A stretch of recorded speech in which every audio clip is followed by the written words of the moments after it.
The early years of the 15th century. On the coast of China, in the shipyards of Nanjing, the largest wooden vessels the world has ever seen are taking shape. They are called treasure ships, and they are the pride of the Ming dynasty at the height of its power.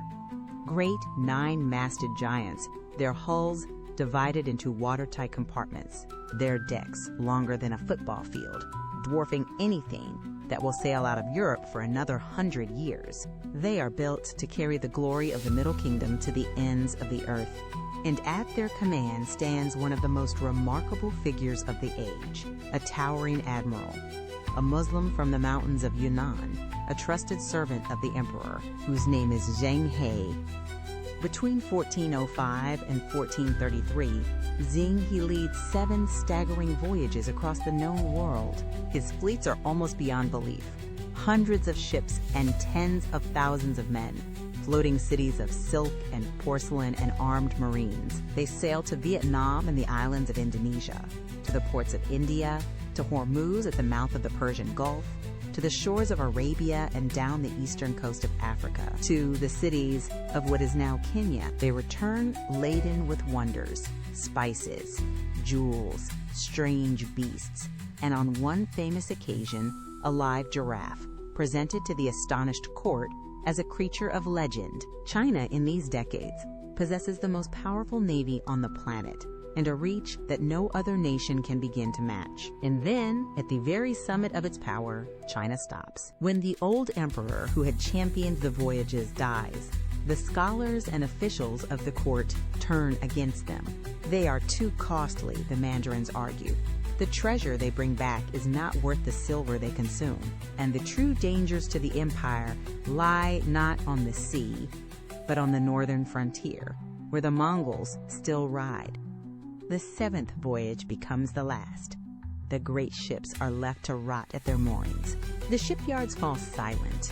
The charts and records are cast aside, and in time the government forbids its people from sailing abroad at all. The mightiest maritime power the world has ever known simply turns its back on the ocean and folds its arms and looks inward. The timing could hardly be more fateful, for within a few short decades of China abandoning the sea, the small kingdoms on the far western edge of the world begin to venture onto it. Portuguese caravels creep down the coast of Africa, and in 1492, a Genoese sailor in the service of Spain points 3 little ships west across the Atlantic and stumbles into a hemisphere Europe did not know existed, opening an age of conquest and empire that will make the Atlantic powers the masters of the globe.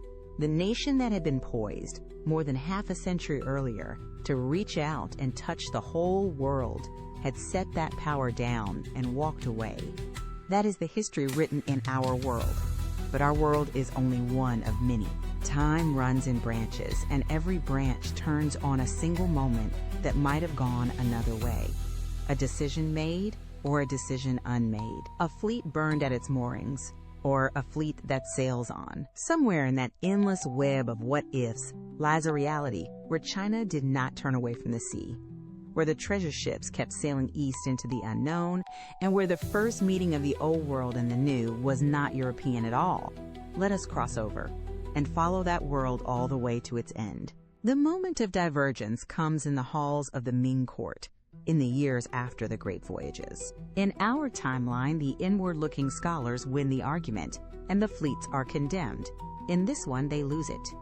The faction that believes in the ocean prevails. A new emperor takes up his grandfather's vision as his own, and the order goes out not to burn the treasure ships, but to build more of them. And with the coasts of Africa and Arabia already charted and claimed as tributaries, the fleets turn toward the one great blank space left on the map, the vast and empty East, across the trackless waters of the Pacific. It is an enormous gamble, and it takes years, but the Chinese are the finest sailors alive, and they have the ships to do it. Riding the great circular currents of the northern Pacific, a treasure fleet pushes further from home than any Chinese sailor has ever gone. And at last, some 60 years before Columbus will cross the Atlantic, its lookouts sight a shore no one aboard has ever seen.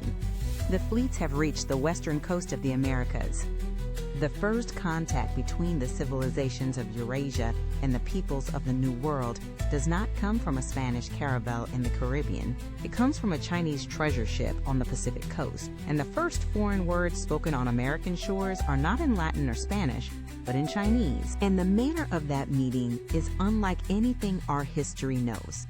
The Spanish who came in our timeline came as conquerors, hungry for gold, driven to seize land and souls, arriving with the sword and the cross and the demand of surrender. The Chinese come in a different spirit entirely. Their voyages were never about conquest, but about prestige and trade, about drawing distant peoples into the tributary system of the Middle Kingdom, exchanging gifts, marveling at wonders, and sailing home in glory. Where the conquistador saw a land to be taken, the admiral sees a new and exotic realm to be added by ceremony and commerce to the great web of nations that acknowledge the emperor. It is not innocence, but it is not the encomienda and the mine either. What follows is an economic earthquake felt on both sides of the ocean. For the one thing China craves above all others is silver. Its entire economy is coming to run on it, and the mountains of the Americas hold more silver than anywhere else on Earth.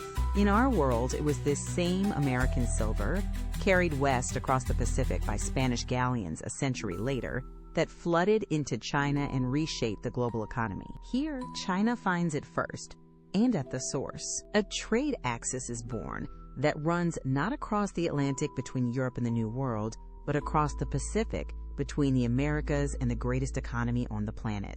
The center of the world's commerce tilts from its very beginning toward the east. Across that new ocean highway flows a great exchange, as world-changing as the one our history remembers, but pouring through a different channel. Chinese silk and porcelain and iron and gunpowder, Chinese writing and coin and craft move into the Americas. And the treasures of the Americas move the other way. The silver, of course, but also the crops that will remake the diets of half the world: maize and the potato, the tomato, the chili, tobacco, and chocolate, carried not to Seville, but to the ports of China and out across a hungry Asia, decades earlier than in our timeline. The old world and the new are stitched together, but the seam runs through the Pacific, and the hand that sews it is Chinese. And so China becomes the first true global power of the modern age. Its tributary network, once bounded by the Indian Ocean, now spans the largest ocean on Earth. Chinese trading enclaves take root along the American coast, outposts of porcelain and paper lanterns where our history would have built missions and forts. The wealth of a hemisphere flows toward the Middle Kingdom, and the confidence of a civilization that already believed itself the center of the world is confirmed beyond all doubt. China does not merely reach the Americas. It binds them to itself, and in doing so becomes something no nation in our timeline was in that century. A power whose reach truly circles the globe. When Europe finally does venture west, it arrives not as a discoverer, but as a latecomer. The Spanish and the Portuguese still sail out, but the ocean they cross leads to a new world that is already known, already mapped, already woven into a trading system centered on the other side of the planet. There is no empty hemisphere waiting to be seized, no stunned and isolated peoples to be swept aside by a handful of adventurers. Europe finds itself on the periphery of a world it did not make, negotiating for a place at a table China set generations before. The great Atlantic empires that dominated our modern age, the Spanish Colossus and the British one that followed, are never born, or are born small and stunted, crowded out by a giant that got there first. But honesty compels the hardest part of the story, and it is this: the peoples of the Americas would still have suffered terribly, whoever reached them first. The deadliest thing the strangers carried was not the sword, but the invisible cargo of their own bodies: smallpox, measles, influenza, diseases against which the New World had no defense. That plague would have come with a Chinese fleet as surely as it came with a Spanish one, and it would have killed in the same horrifying numbers. What might have differed is not the dying, but everything layered on top of it. Perhaps no wholesale conquest, no forced conversion, no vast machinery of colonial slavery on the Atlantic model. Perhaps some of the great American civilizations, dealt with as trading partners rather than as prey, survived the catastrophe in a way they did not in our world. Battered and transformed, but standing, perhaps. It is a gentler possibility, not a guarantee, for we should be careful not to mistake this China for a saint. The treasure voyages carried soldiers as well as gifts, and when they were defied, as they were in Ceylon in our own history, they answered with force. A China grown rich and dependent on the silver of a distant continent might, in time, come to squeeze that continent as ruthlessly as any European power squeezed its colonies. The hunger for silver has a logic of its own, and it has never been a kind one. A world ordered from Beijing rather than from London or Madrid would not be a world without cruelty, or empire, or exploitation. It would simply be a different one. Its maps centered on the Pacific, its lingua franca, a tongue of the East, its reference civilization, Confucian rather than Christian. Whether it would have been better or worse than the world we got, no one can truly say. It would only, unmistakably, have been China's. Follow that road to its end, and you arrive at the quiet astonishment beneath the whole story. The world we live in, Atlantic-facing, European-shaped, English-speaking, its history written as the tale of the West's long rise, did not come to be because China was too weak to reach out and claim the age of exploration for itself. China was, for a few short decades, stronger on the sea than all of Europe combined. The world we know exists because China, at the very peak of that strength, chose to stop. The hinge of the modern age was not a battle, or a shipwreck, or a storm. It was an argument among officials in a distant court over whether the voyages were worth their cost. And the West inherited the globe because, in our timeline, that argument was won by the men who said no.